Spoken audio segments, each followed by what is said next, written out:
అండి welcome to Preethi channel. ఎలా ఉన్నారు? ఈరోజు నేను మన ఛానల్లో చూపించబోయే రెసిపీ అరటికాయ పులుసు అండి. ఇది చేపల పులుసు లాగా చాలా టేస్టీగా ఉంటుంది. ఇంకెందుకు ఆలస్యం, వీడియోలోకి రండి. మరి వీడియో స్కిప్ చేయకుండా లాస్ట్ వరకు చూసేయండి. వెజిటేరియన్స్ కూడా చేపల పులుసు లాగా కమ్మగా ఆస్వాదించేయచ్చు. ఈ రెసిపీ అనేది చాలా టేస్టీ, చాలా బాగుంటుంది. వీడియో స్కిప్ చేయకుండా లాస్ట్ వరకు చూసేయండి. మరి ముందుగా ఈ పులుసు రెసిపీ కోసం 2 ఉల్లిపాయలు, 2 అరటికాయలు, 2 టమాటా, 2 పచ్చిమిర్చి తీసుకుంటే సరిపోతుంది.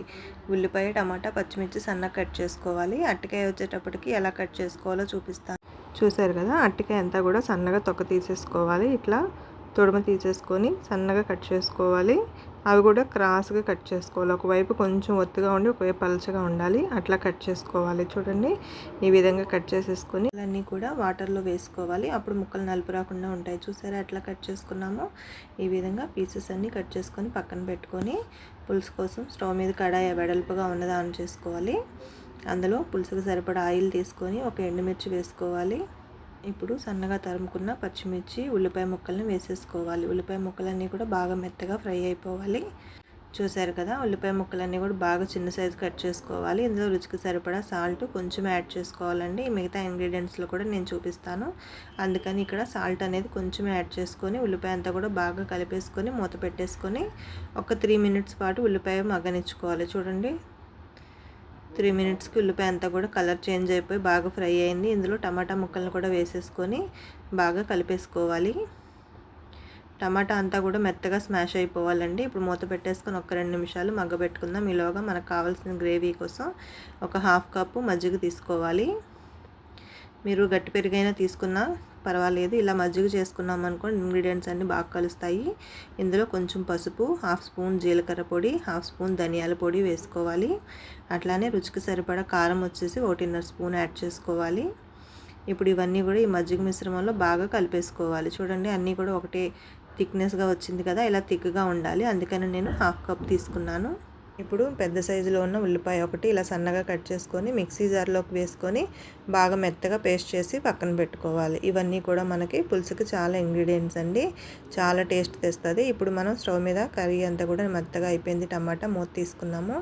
చూడండి, ఇలా స్మాష్ చేసుకుంటే మెత్తగా అయిపోయింది. ఇప్పుడు అంతా కూడా ఒకసారి బాగా కలిపేసుకోవాలి. టమాటా ఎక్కడన్నా మీకు పచ్చిగా అనిపిస్తే ఇంకొక 2 నిమిషాలు మగ్గబెట్టుకోండి. చిన్న మంట మీద పెట్టుకున్నాం కదా, సిమ్లోనే ఉండాలి. అల్లం వెల్లుల్లి పేస్ట్ ఇప్పుడు 1 స్పూన్ వేసుకొని పచ్చివాసన, అల్లం వెల్లుల్లి వాసన అంతా కూడా పోయే వరకు బాగా ఫ్రై చేసుకోవాలి. చూసారు కదా, మొత్తం అంతా కూడా పచ్చివాసన అంతా పోయింది. ఈ విధంగా టమాటా అంతా కూడా స్మాష్ అయిపోతుంది కదా. ఇప్పుడు మనం ముందుగా మిక్సీ చేసి పెట్టుకున్న ఉల్లిపాయ పేస్ట్ని వేసుకోవాలి. ఈ ఉల్లిపాయ మిశ్రమం అంతా కూడా కాస్త ఫ్రై అయ్యి ఆయిల్ తేరే వరకు కలుపుకుంటూ ఉండాలి. మూత పెట్టాల్సిన పని లేదండి. ఇప్పుడు కొంచెం వాటర్ జార్లో పోసుకొని పోసాను. ఈ ఉల్లిపాయ అంతా కూడా ఫ్రై అయిపోయి కలర్ చేంజ్ అయ్యే వరకు ఫ్రై చేసుకోవాలి. ఇప్పుడు మనం మసాలా అన్నీ కలిపి పెట్టుకున్నాం కదా, మజ్జిగ మిశ్రమం కర్రీకి గ్రేవీ కోసం అది వేసేసుకోవాలి. అందులో కొంచెం వాటర్ యాడ్ చేసుకొని వేసేసుకొని ఒకసారి మూత పెట్టేసుకోవాలి. 1 నిమిషం పాటు ఉంచామనుకోండి, ఇలా తలతలా మరుగుతుంది కదా. ఇప్పుడు మనం ముందుగా కట్ చేసి పెట్టుకున్న అరటికాయ ముక్కల్ని వేసేసుకోవాలి. ముక్కలన్నీ కూడా 1 బై 1 వేసేసుకోవాలండి.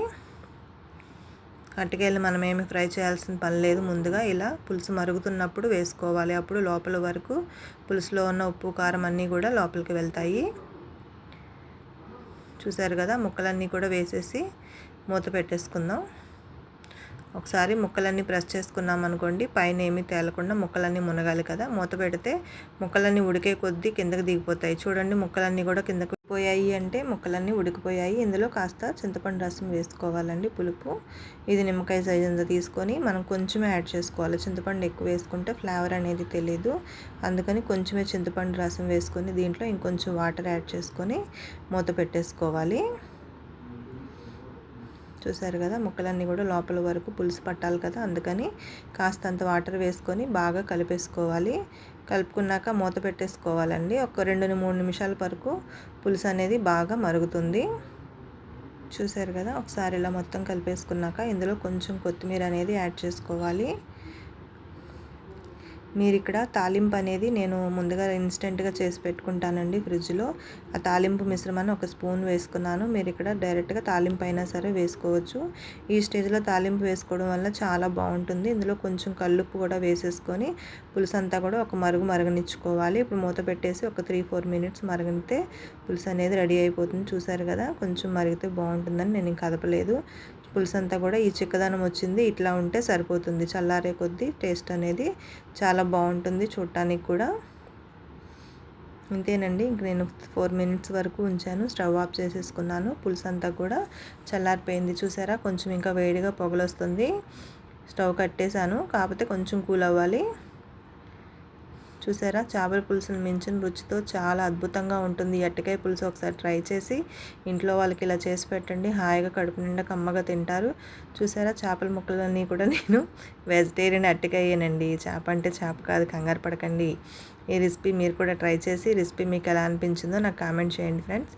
Thank you for watching. కొత్తగా చూస్తుంటే please subscribe my channel. Like చేయడం మర్చిపోవద్దు, కామెంట్ చేయండి. Thank you for watching. మీ ఫ్రెండ్స్కి రిలేటివ్స్కి కూడా షేర్ చేయండి friends. Thank you for your support.